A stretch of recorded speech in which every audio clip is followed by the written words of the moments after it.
this exercise called the energy clap. So actors, when they're especially performing in theatre, have to be really giving to everyone else on stage. So when you're saying your lines to someone else, you're kind of giving your energy to them, and they take that and carry on.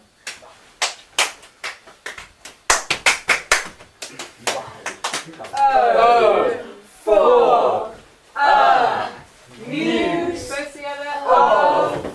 Fire. When we did that energy clap just now, passing it around, we're going to pass the lines around in the same way. So just one line. Went to the sessions of sweet silent thought. I summon up remembrance of things past.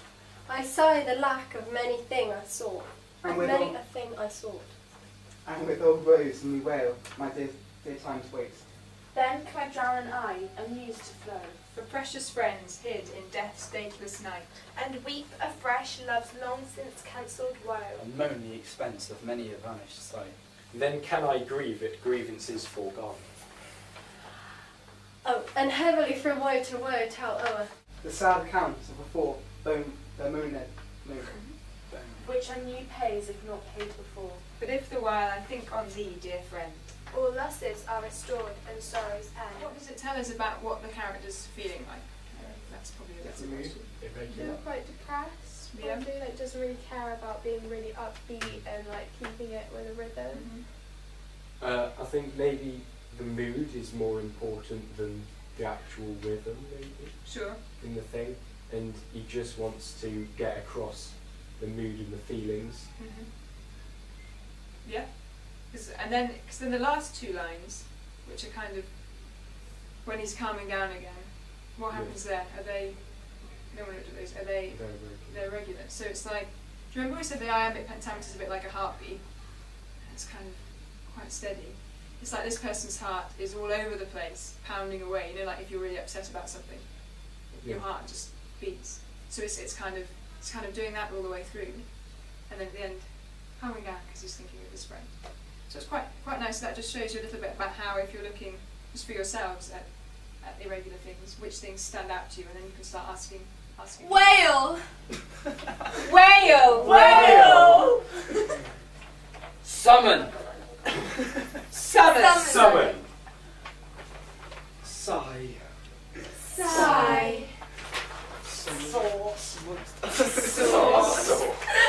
Something about those words when you were adding emotion to them. You kind of turn them into like automatically. Yeah. Stop. You do. So this sonnet in particular is really the words seem to do what they're saying. Okay,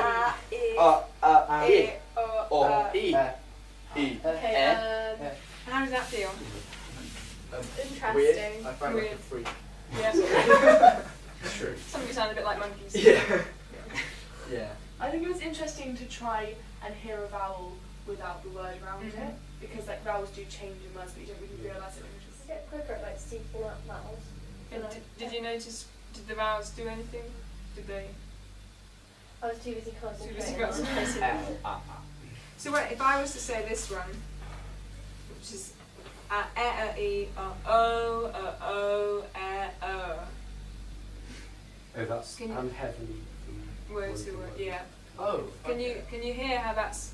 It's like a heavy sound. Like, Yeah. Oh. So you hear how the vowel is kind of, as we said before, it's kind of onomatopoeic. It's, you can, even if you didn't have a clue what the person was talking about, you might tell they were sad about something or a little bit upset about something, depending on how you say the vowels. So for actors, it's really important to know that vowels carry emotion. More honourable state, more courtship lives in carrion flies than Romeo. They may seize on the white wonder of dear Juliet's hand, and steal immortal blessing from her Culture lips. and not mercy, heaven is here. Where Juliet lives, and every cat and dog. And little mouse, every unworthy thing. Live here in heaven and may look on her. But Romeo may not. More validity. More honourable state, more courtship lives. In carrion flies than Romeo, they may seize. On the white wonder of dear Juliet's hand. And steal immortal blessing from her lips. Who even in pure and vestal modesty. Still blush, as thinking their own kiss is sin. This may flies do, when I must from this fly. And sayest thou yet that exile is not? O friar, the damned use that word in hell. Howling attends it. How hast thou the heart?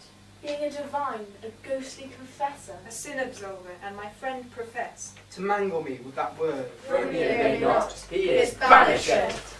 Hast thou no poison mixed, no sharp ground knife, no sudden mean of death, though ne'er so mean, but banished to kill me, banished. O friar, the damned is not soul and hell, how intends it, how hast thou the heart, being a divine, a ghostly confessor, a sin absolver, my friend professed, to mangle me with that word, and courtship lives in carrion flies than Romeo. They may seize on the white wonder, dear Juliet, every cat and little mouse, every unworthy thing, live in heaven, and they look upon her. But Romeo may not, Romeo may not.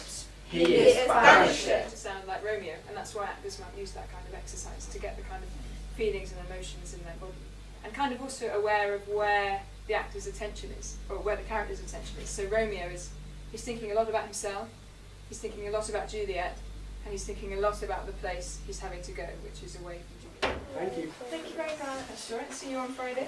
It's the same time again. Yep.